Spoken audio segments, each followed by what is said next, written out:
नमस्ते। Good evening. स्वागत है रविंदर जी आपका आईबीटीवी पर। नमस्ते मैम। तो रविंदर जी पहले मार्केट देख लेते हैं। आज जो है बाजार हमने कई दिनों के बाद ऊपर देखा। Sensex was 582 points up, closing at 81,790 points. और निफ्टी जो है 25,000 क्रॉस कर गया है। It was up by 183 points. Active stocks में बैंकिंग के स्टॉक्स नजर आए हैं। Axis Bank, ICICI, Kotak Mahindra, HDFC and Reliance. Top five gainers: Max Health Care, Shriram finance, TCS, Apollo hospital and Tech Mahindra. Top five losers: Tata Steel, Adani Ports, ITC, Power Grid Corp and HO Motors। आज जो है global cues जो है वो अच्छे नजर आए, इसलिए मार्केट ऊपर रहा। There are three main reasons. एक तो बैंकिंग में अच्छी बाइंग देखी है। ग्लोबल क्यूज जो है वो आज अच्छे रहे। एशियन मार्केट्स ग्रीन में नजर आए। जापान का निकाय जो है वो भी आज काफी ऊपर नजर आया। और यूएस मार्केट, यूएस इक्विटीज भी आज ऊपर नजर आ रहे हैं। रुपी वाज अप्रिशिएटेड बाय 5 पैसा today against the US dollar. तो आज ओवरऑल बाजार अच्छा रहा। सेक्टर वाइज बात करें तो आईटी इंडेक्स 2% ऊपर रहा। Health care index 1%, private banking 1.2%, oil and gas 0.7%। और मेटल, मीडिया, एफएमसीजी हल्का सा नीचे देखा हमने, 0.3 to 0.9%। BSE mid cap index 0.7% बढ़ा। और स्मॉल कैप इंडेक्स जो है दैट एंडेड मार्जिनली लोअर। तो ये बाजार के बारे में रहा। रविंदर जी आपके साथ बात करते हैं कमोडिटीज के बारे में। We'll start with gold. Gold prices जो है हमने काफी ऊपर देखे हैं in spite of the global uncertainty. तो ये रैली जो है इसके फैक्टर्स क्या है, क्यों इतनी रैली हमें नजर आ रही है, what are the reasons? Ma'am, gold में जैसे कि मैं पहले भी बुलिश रहा हूँ, अभी हम्म। स्टिल प्राइसेस जो है ये ऑल टाइम रिकॉर्ड हाई के पास ट्रेड कर रहे हैं। हम्म। प्राइसेस का जो मतलब मेन ड्राइवर है वो तो एज पर डब्ल्यूजीसी की रिपोर्ट वो देखने को मिल रहा है कि जो ईटीएफ, गोल्ड बैक्ड ईटीएफ है, उन्हीं की वजह से है। और मेजर मेजर जो रोल प्ले किया है वो गोल्ड हम्म। बैक्ड हम्म। ईटीएफ ने किया है। बट अगर हम ओवरऑल गोल्ड की डिमांड की बात करें तो ईयर ऑन ईयर बेसिस पे 3% इंक्रीज हुआ है, लेकिन वैल्यू टर्म की बात करें तो 45% का जंप है। जी। इसके पीछे दो जो फैक्टर्स हैं वो प्ले हुए हैं। एक तो ईटीएफ साइड से बाइंग आई है, दूसरा बार एंड कॉइन्स जो इन्वेस्टर हैं उन्होंने भी इस रैली में कहीं ना कुछ अपना रोल जो है वो प्ले किया है। सेंट्रल बैंक्स तो मेन पिलर रहे ही हैं इस हम्म। रैली के स्टार्टिंग से।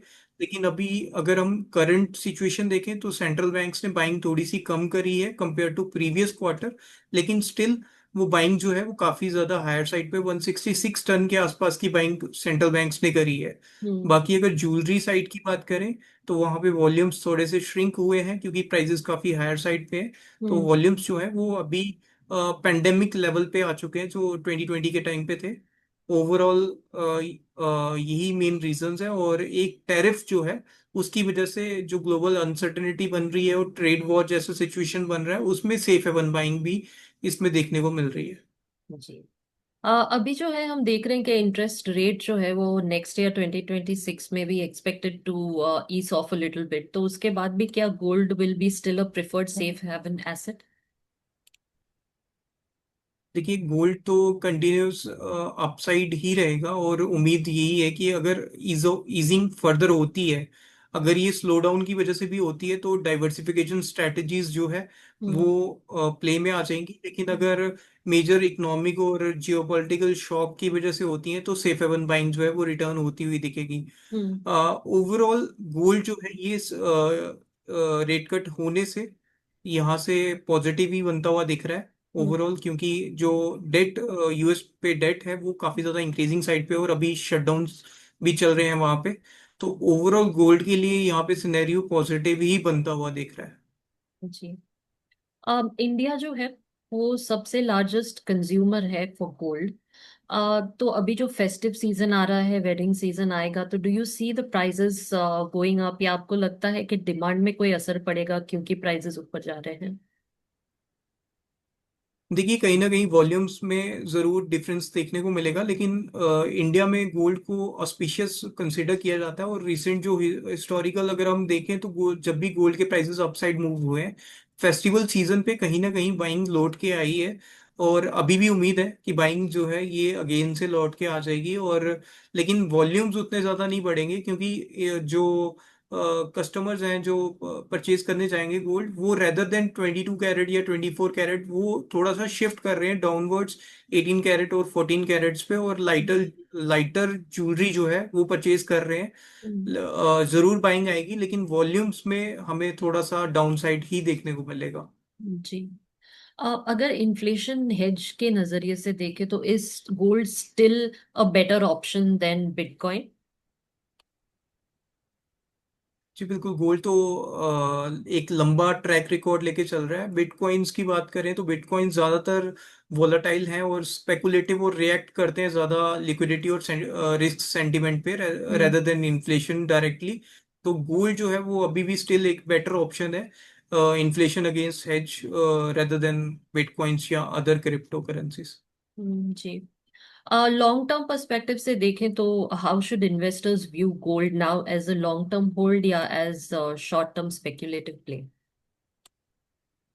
देखिए, गोल्ड की स्टोरी जो है वो लॉन्ग टर्म ही है। शॉर्ट टर्म में जरूर हम प्ले कर सकते हैं, जो रैलीज आती हैं हम्म, शॉर्ट टर्म रैलीज को प्ले करके बेनिफिट ले सकते हैं। लेकिन अगर हम्म, गोल्ड का रियल जो बेनिफिट लेना है तो वो पोर्टफोलियो में ऐड करके ही ले सकते हैं, क्योंकि गोल्ड जो है वो शॉर्ट टर्म स्पेकुलेटिव प्ले के लिए जरूर हम कभी ना कभी बेनिफिट हो सकते हैं। लेकिन हम्म, अगर हम लॉन्ग टर्म अपने पोर्टफोलियो में रखते हैं तो करेंसी रिस्क और जियोपॉलिटिकल रिस्क जो है वो कवर होते हैं हमारे पोर्टफोलियो में, और कहीं ना कहीं वो बैलेंस आउट करता है हमारे पोर्टफोलियो रिस्क को। तो हम्म, अगर लॉन्ग टर्म हम लेके चलते हैं गोल्ड को, तो वो ज्यादा हमें रिटर्न्स देगा compare to short term rally. जी। सिल्वर की बात करते हैं। सिल्वर हैज बोथ मॉनेटरी और इंडस्ट्रियल यूजेस दोनों हैं। तो कौन से फैक्टर हैं which is currently driving the price trend?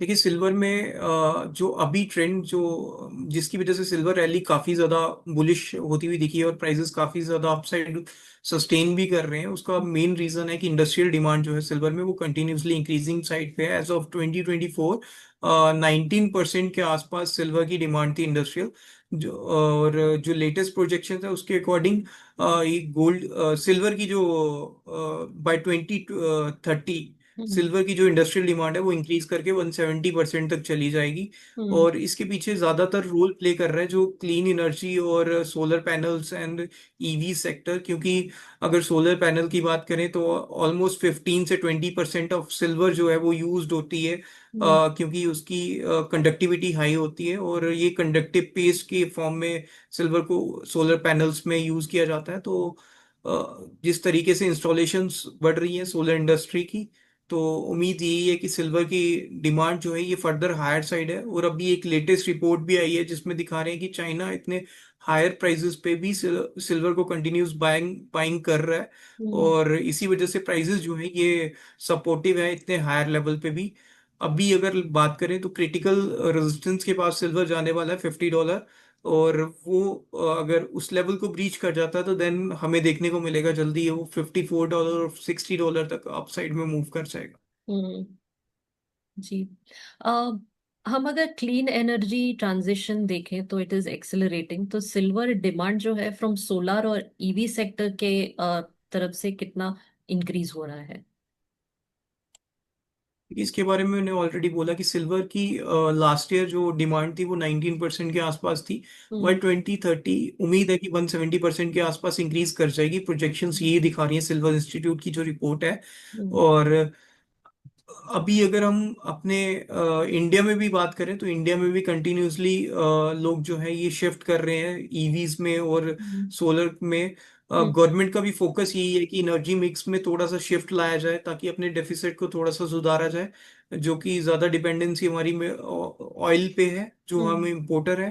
हम्म, और अगर हम क्लीन एनर्जी की तरफ शिफ्ट होते हैं तो कहीं ना कहीं उस एनर्जी मिक्स का बेनिफिट गवर्नमेंट को भी मिलेगा, और कहीं ना कहीं वो सिल्वर को भी बेनिफिट करती हुई दिखेगी। जी। सिल्वर जो है क्या वो गोल्ड को आउट परफॉर्म कर सकता है in the next commodity cycle? देखिए, इंडस्ट्रियल मेटल की जो उसकी वैल्यू है वहां से तो सिल्वर की डेफिनेटली गोल्ड को आउट परफॉर्म करने वाला है। और अगर अभी की बात करें तो अभी गोल्ड सिल्वर रेशियो अराउंड 81 के आसपास है, जिसका मतलब है कि 81 आउंस ऑफ सिल्वर हमें चाहिए होगा 1 आउंस गोल्ड को परचेज करने के लिए। हिस्टोरिकली अगर हम लास्ट 2 डिकेड्स की बात करें तो ये रेशियो 70:1 के आसपास कहीं पे हम्म फॉल आउट करती थी, हम्म और अभी 81 के आसपास है। तो सिल्वर अभी अंडर परफॉर्म है, लेकिन आने वाले डिकेड में सिल्वर जरूर आउट परफॉर्म करेगी गोल्ड को, हम्म क्योंकि जिस तरीके से इसकी इंडस्ट्रियल डिमांड बढ़ रही है और कहीं ना कहीं गोल्ड के हायर प्राइसेस जो हैं हम्म वो इन्वेस्टर सेंटिमेंट को कभी ना कभी हर्ट करेंगे थोड़ा सा। तो उस समय सिल्वर जो है वो उसका सब्स्टिट्यूट के रूप में देखने को मिलेगी, और वहां से सिल्वर की डिमांड जो है वो भी बढ़ती हुई दिखेगी। जी। क्या सिल्वर जो है, इन्वेस्टर्स उसे इन्फ्लेशन हेज की तरफ से देखें तो are they going to use it as an inflation hedge, या फिर it will purely be an industrial metal now? ये सिल्वर का थोड़ा सा मिक्स है, hmm inflation hedge plus industrial metal. Hmm सिर्फ जिस तरीके से गोल्ड है उस तरीके से हम सिल्वर को देख के नहीं चल सकते, हम्म क्योंकि सिल्वर प्योरली इन्फ्लेशन हेज भी अगर हम हिस्टोरिकली कंपेयर करें तो सिल्वर ने उस तरीके के रिटर्न्स नहीं दिए हैं। काफी देर तक सिल्वर मूव ही नहीं करी, एक रेंज में स्टक थी, रेंज बाउंड मूवमेंट थी। हम्म और इन्फ्लेशन हेज का जो गोल्ड को दिया जाता है वो सिल्वर के साथ हम नहीं प्ले कर सकते, लेकिन कहीं ना कहीं अभी जो सिनेरियो चेंज हुआ है सिल्वर के लिए, हम्म जरूर वो इन्फ्लेशन को बीट करती हुई दिखेगी। तो एक मिक्स लेके चलना चाहिए, अगर किसी को इन्वेस्ट करना है तो गोल्ड एंड सिल्वर का मिक्स जो है वो ज्यादा बेटर है, hmm rather than going for a single commodity. जी। ऑयल की बात करते हैं। ब्रेंट क्रूड जो है, इट्स ट्रेडिंग अराउंड की रेजिस्टेंस लेवल्स, तो is it heading towards $100 a barrel again? अभी क्रूड की बात करें तो $62 के आसपास ट्रेड कर रहा है। जी। कंटिन्यूस फॉल हमें देखने को मिला पिछले कुछ हफ्तों में। उसका रीजन है कि एक तो ओपेक की जो लास्ट मीटिंग हुई थी उसमें उन लोगों ने डिसाइड किया था कि नवंबर में वो लोग 1,37,000 बैरल पर डे हम्म प्रोड्यूस करेंगे, और प्रोडक्शन कोटा जो है उसको इंक्रीज करेंगे। लेकिन अभी जो ग्लोबल डिमांड है वो हम्म थोड़ी सी सबड्यू है। आई की रिपोर्ट और ईआईए की रिपोर्ट दोनों बता रही है कि आने वाले टाइम में जो ग्लोबल क्रूड ऑयल डिमांड है वो डाउन साइड में ही है, बट प्रोडक्शन जो है वो कंटिन्यूसली इंक्रीज कर रही है। रशिया ने भी इंक्रीज करने को बोला है, इवन हम्म मिडल ईस्ट की बहुत सारी कंट्रीज ने प्रोडक्शन इंक्रीज करने को बोला है। सऊदी ने बोला है कि वो लोग और ज्यादा करेंगे, क्योंकि हम्म मार्केट शेयर को कैप्चर करने की बात यहाँ पे देखने को मिल रही है। हम्म अगर ऐसा होता है तो फर्दर प्राइसेस जो है डाउनवर्ड प्रेशर में ही रहेंगे। $100 तो अभी थोड़ा टफ लगता है, $75 तक प्राइसेस जा सकते हैं हम्म जियोपॉलिटिकल टेंशन्स की वजह से। बट ओवरऑल बात करें तो $75 से ऊपर अभी मैं क्रूड के प्राइसेस को नहीं देख हम्म जी। um how is India managing the impact of fluctuating crude prices on inflation and fiscal deficit? इसमें देखिए इंडिया एक तो एसपीआर मेंटेन करता है, स्ट्रेटेजिक रिजर्व्स। हम्म जब भी प्राइसेस फ्लक्चुएट करते हैं तो वो एसपीआर से यूज किया जाता है। देन इसके बाद आरबीआई जो है वो कंटिन्यूसली मॉनिटर करता है थ्रू एनर्जी रिलेटेड इन्फ्लेशंस को, और पॉलिसीज जो है वो उसी तरीके से है। हम्म इसमें जो बड़ा स्ट्रक्चरल चेंजेस गवर्नमेंट ने किया था वो डीरेगुलेट करके किया था, कि जो भी इंटरनेशनल क्रूड ऑयल में मूवमेंट होगी वो डायरेक्टली कंज्यूमर को बेयर करनी पड़ेगी। तो हम्म डीरेगुलेशंस की वजह से भी काफी ज्यादा इम्पैक्ट जो है वो अब्जॉर्ब हो जाता है। और दूसरा, आरबीआई की जो पॉलिसीज एनर्जी इन्फ्लेशन को लेके आती हैं उससे भी काफी हद तक इंडिया इस चीज को अब्जॉर्ब कर लेता है। और प्लस अभी जो गवर्नमेंट का फोकस है जी। Electric vehicles plus solar energy की तरफ, तो वो भी कहीं ना कहीं थोड़ा बहुत अभी इसमें एक रोल प्ले कर रही है। जी। रिन्यूएबल इन्वेस्टमेंट्स और जियोपॉलिटिकल रिस्क्स जो है, ये ऑयल का फ्यूचर कैसे शेप करेंगे? देखिए अभी नियर टर्म में बात करें तो ज्यादा चेंजेस देखने को नहीं मिल रहे, लेकिन अगर लॉन्गर पीरियड की बात करें, हम्म एक डिकेड बाद की, तो ऑब्वियसली कहीं ना कहीं ऑयल का जो अपसाइड है वो कैप होता हुआ दिखेगा। हम्म क्योंकि जिस तरीके से ट्रांजिशन हो रहा है, हम्म बहुत सारी स्टेट गवर्नमेंट्स एंड अगर सेंट्रल गवर्नमेंट की भी बात करें तो सब्सिडीज दी जा रही हम्म हैं इलेक्ट्रिक व्हीकल्स की तरफ मूव करने के लिए, सोलर की तरफ, सोलर एनर्जी की तरफ मूव करने के लिए, विंड एनर्जी के लिए। तो हम्म कहीं ना कहीं गवर्नमेंट का फोकस जो है वो इसी साइड पे है कि हम क्लीन एनर्जी की तरफ मूव करें, और अपना जो ग्लोबल ऑयल पे हम ज्यादा डिपेंडेंसी है उसे थोड़ा सा कम करें। तो ऑब्वियसली लॉन्गर फ्रेम पे क्रूड ऑयल का जो डिमांड है वो पीक अपसाइड जो है वो कैप होती हुई दिखेगी, और हम्म। कहीं ना कहीं जो क्लीन एनर्जी है वो कंट्रीब्यूट करेगी उसमें। जी। Hello Sethi sir, good evening, welcome. Good evening sir.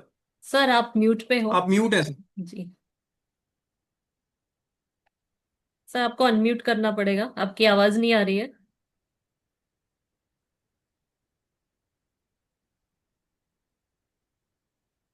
चलिए हम बात करते हैं एल्यूमिनियम के बारे में, जब तक सर अनम्यूट करते हैं। एल्यूमिनियम प्राइसेस जो है वो भी राइज हो रहे हैं, तो what are the factors driving this rally? देखिए, एल्यूमिनियम के पीछे सबसे बड़ा इंपॉर्टेंट जो रोल प्ले किया है वो यूएस और चाइना ने किया है। यूएस ने जैसे टैरिफ लगाए थे 50% और हम्म। रिटेलिएटरी 25%, तो उसके हम्म। बाद से चाइना ने अपनी प्रोडक्शन को कैप किया है। और चाइना जो है वो 60% के आसपास कंट्रीब्यूट करता है एल्यूमिनियम प्रोडक्शन का। तो हम्म। उसी की वजह से हमें देखने को मिल रहा है कि प्राइस जो शॉर्टेज है वो इंडस्ट्री में हो गई है एल्यूमिनियम की, क्योंकि एल्यूमिनियम जो है ये बहुत क्रिटिकल रोल प्ले करता है ईवीज में और सोलर में, क्योंकि ये पैनल में यूज होता है, प्लस विंड एनर्जी के जो शाफ्ट होते हैं उसमें भी एल्यूमिनियम यूज किया जाता है, क्योंकि इसकी एंटी करोजन जो प्रॉपर्टी है वो कहीं ना कहीं रोल प्ले करती है उसमें। और चाइना का जो प्रोडक्शन कैप करने के बाद से शॉर्टेज इंडस्ट्री में देखने को मिल रही है, उसी वजह से प्राइसेस जो हैं ये अपसाइड मूव करते हुए दिख रहे हैं। जी। सेठी सर आप सवाल पूछना चाहेंगे और एल्यूमिनियम के बारे में? ये एल्युमिनियम के बारे में कि अभी ये हवा है या एक्चुअली कुछ उसकी शॉर्टेज महसूस कर रहे हैं? डिमांड सप्लाई सिचुएशन की एग्जैक्ट पोजीशन क्या है? डिमांड बढ़ी है या ऐसे ही हवा चल रही है? देखिए, ओवरऑल बात करें तो शॉर्ट डिमांड जो होता है वो उसी लेवल्स पे है, लेकिन जो सप्लाई है उसे कट डाउन किया गया है, उसी वजह से प्राइसेस जो हैं ये अपसाइड में है इस समय। लेकिन ज्यादा अपसाइड नहीं देखने को मिल रही है अभी। लेकिन लॉन्गर पीरियड की बात करें तो लॉन्गर पीरियड में जिस तरीके से सिल्वर के मैंने प्रोजेक्शंस बताए आपको कि लास्ट ईयर 19% के आसपास की सिल्वर की इंडस्ट्रियल डिमांड थी, और प्रोजेक्शंस है बाय 2030 ये 170% तक इंक्रीज कर जाएगी। तो एल्यूमिनियम भी कहीं ना कहीं उसी कैटेगरी का मेटल है।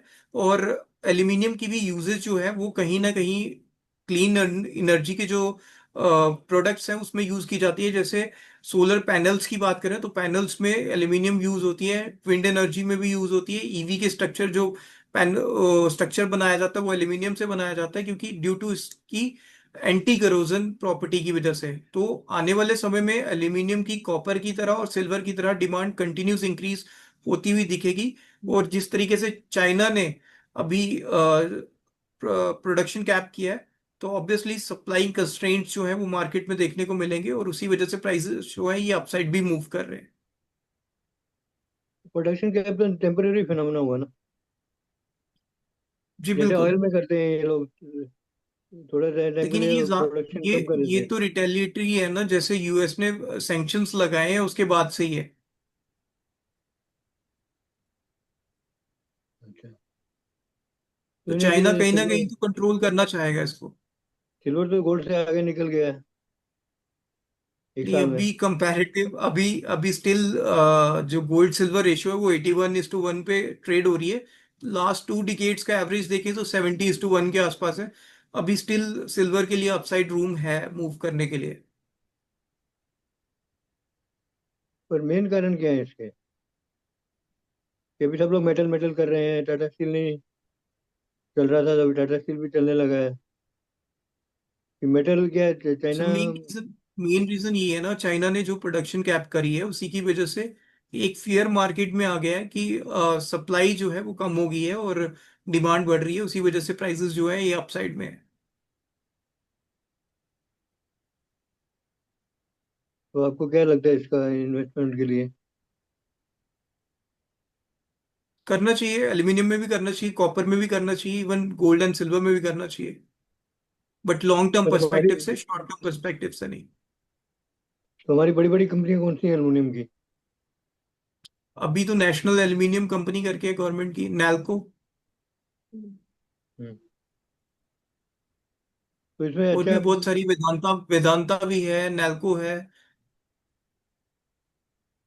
तो इसमें बड़ी इन्वेस्टमेंट होती होगी ना, इसलिए। हाँ जी। तो इन्वेस्टर को क्या सलाह देना चाहेंगे आप?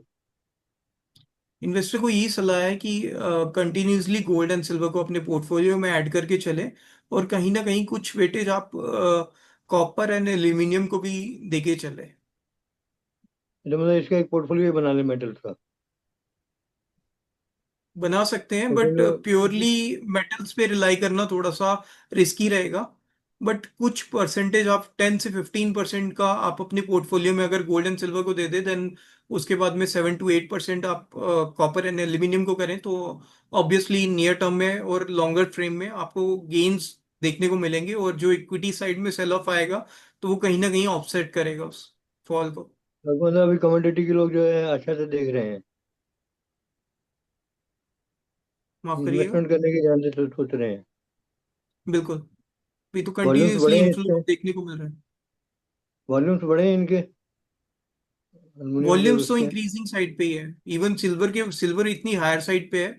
अगर आप इंटरनेशनल वॉल्यूम्स भी देखें तो वो हायर साइड पे ही हो रहे हैं, डिक्लाइन नहीं कर रहे हैं।